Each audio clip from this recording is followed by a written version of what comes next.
Во своето обраќање пред пратениците, генералниот секретар на НАТО Марк Руте зборуваше за кризата на Блискиот Исток, за продолжување на поддршката кон Украина, за придонесот на нашата земја во алијансата и за потребата од јакнење на заедништвото. Во почетокот, Руте го истакна учеството на Северна Македонија во НАТО како посебно значаен придонес за регионалната безбедност и за долгорочна стабилност на Западен Балкан. Денес, сите кои што се во регионот и пошироко од него, би сакале да го вратат назад часовникот. Да се вратат во времето кога се направи значителниот напредок. Но мора да ги држиме неволите од минатото строго во минатото, затоа што реториката која што е без мисла може да биде многу опасна.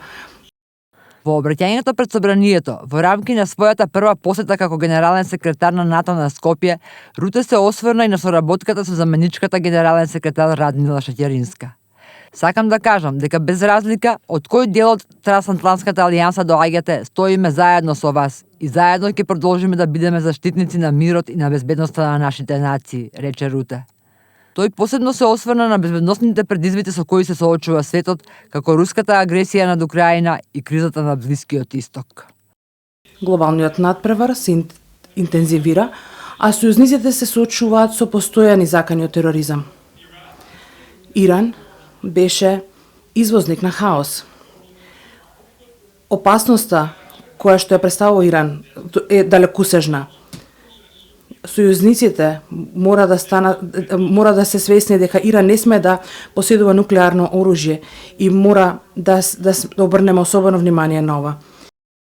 Во еден толку насилен свет, рече Руте, клучно е да се продолжи со инвестирање во одбраната, нагласувајќи дека очекува реафирмирање на оваа заложба и на самитот на НАТО во Анкара ова лето.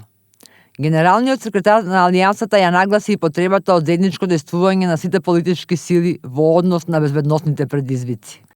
Во овој парламент вие ги представувате различните политички партии и имате можеби и спротиставени политички гледишта, но заедно и само заедно може да застанеме на иста страна, а тоа е страната на демократијата и на безбедноста и истата мора да биде заштитена.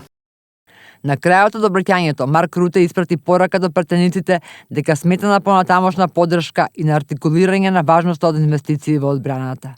Тој изрази благодарност и за помошта од нашата земја за Украина. Соработката и посветеноста, рече генералниот секретар на НАТО, се начинот на кој ќе успееме и ќе одиме напред сите заедно.